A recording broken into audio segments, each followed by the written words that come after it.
দামোদৰ ৰাজবংশী ঘৰ মোৰ নলবাৰী ডিজাৰী গাঁও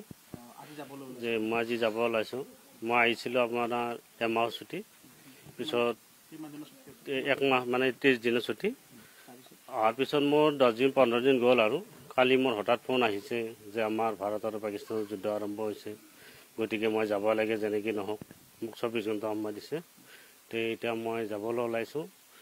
কাৰণ মই CRPFত চাকৰি কৰোঁ মোৰ বেটেলিয়ন হ'ল 98 বেটেলিয়ন জম্মু কাশ্মীৰ হ'ল মোৰ কুপৱাৰা ডিষ্ট্ৰিক্ট পাকিস্তান সীমা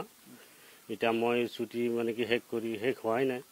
ছুটি এৰি মই যাব লগা হ'ল কাৰণ আগতে দেশৰ সেৱা পিছতে আপোনাৰ ঘৰৰ যেতিয়া মই আপোনালোকে আশীৰ্বাদ কৰক বা ৰাজ্যে যাতে মোক আশীৰ্বাদ দিয়ে যাতে আমি সমাজৰ বা দেশখনৰ হয় যুঁজি যাতে দেশখনক উদ্ধাৰ কৰিব পাৰোঁ আৰু মই অতি সোনকালে যাতে ঘৰলৈ ঘূৰি আহিব পাৰোঁ মোৰ ঘৰত দাদা বৌ আছে আমাৰ এওঁ আছে মোৰ অকণমানি ছোৱালী এজনী আছে আৰু মা আছে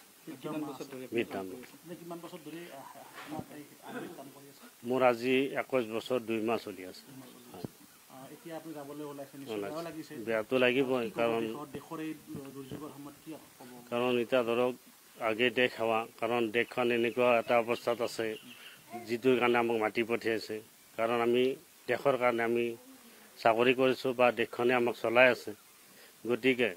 আগে দেশ সেৱা তাৰপিছতে আমাৰ নিজৰ কাম আৰু কামখিনি দেশৰ যাতে